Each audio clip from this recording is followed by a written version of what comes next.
No ano de 450 depois de Cristo, em uma pequena vila de Roma, nasce Bartolomeu Dias, um menino filho de dois dos mais poderosos magos do reino.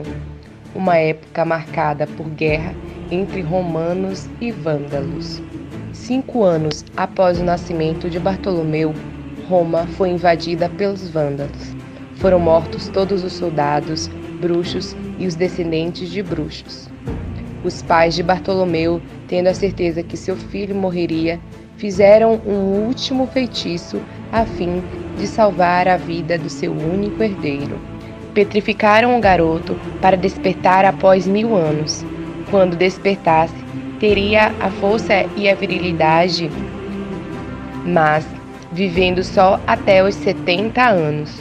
Quando morresse, logo reencarnaria em uma criança. E assim foi feito.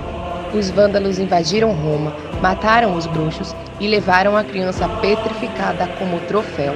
A petrificação da criança foi deixada na Igreja Católica de Belmonte, em Portugal. Passando os 1000 anos, em 1450, Bartolomeu Dias desperta.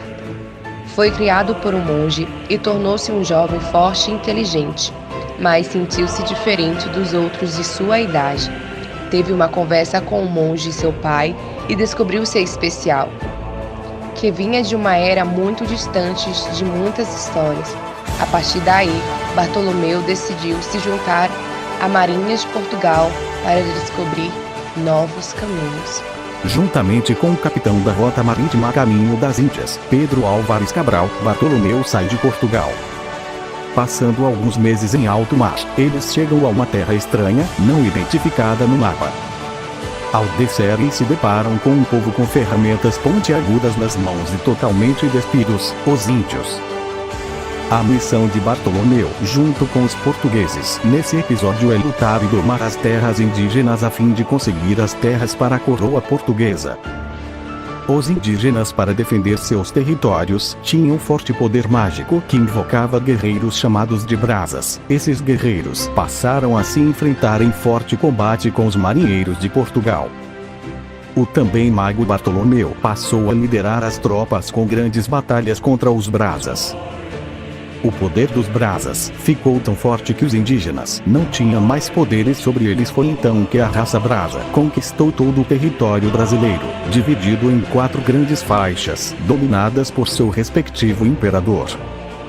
Bartolomeu, que já havia lutado no começo, percebeu que seus poderes ainda eram insuficientes para derrotar os poderosos guerreiros brasas. Foi então que em 1549, pouco depois da fundação da cidade de Salvador, primeira sede do governo geral, após anos de treinamento intenso, Bartolomeu descobriu uma magia que lhe permitia se auto-congelar no tempo para poder realizar suas missões através das eras. Foi dessa maneira que ele pode ter participação nos acontecimentos históricos da nova descoberta que seria conhecida como Brasil. Era a chance dele provar seu valor após uma dolorosa derrota na última batalha contra os brasas. Agora Bartol tinha um forte treinamento de background e assim ele botou seu plano em ação. Partiu em direção aos líderes dos franceses, derrotou um por um utilizando todas as técnicas que ele havia adquirido.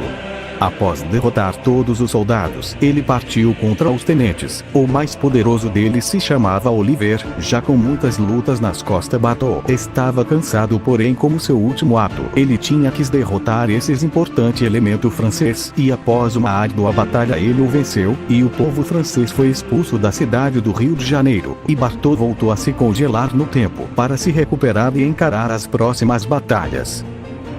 Em 1612 os franceses invadem Maranhão e fundam a França Equinocial. Novamente Bartolomeu desperta e vai ao ataque contra seus inimigos. Já com grande experiência de batalhas, ele sabe que não será tarefa fácil bater os poderosos franceses. Em busca de novos treinamentos, ele encontra um mestre chamado Iraé que aceita ensiná-lo, mas ele terá que prometer que um dia irá derrotar os brasas. Passado 3 anos após todo o treinamento em 1615, Bartô está pronto, mais uma vez, para encarar os franceses, com o apoio dos guerreiros rebeldes chamados Jerônimo de Albuquerque, Alexandre Moura e Francisco Caldeira. Eles conquistam o forte de São Luís do Maranhão, derrotando a França equinocial. Já novamente em outra era, Bartô, juntamente com Castelo Branco, iniciam um período militar no Brasil, onde por trás de tudo era o próprio Bartô quem dava as ordens a Castelo Brasil. A última missão de Bartô é comandar o Brasil no período que ficou conhecido como ditadura militar.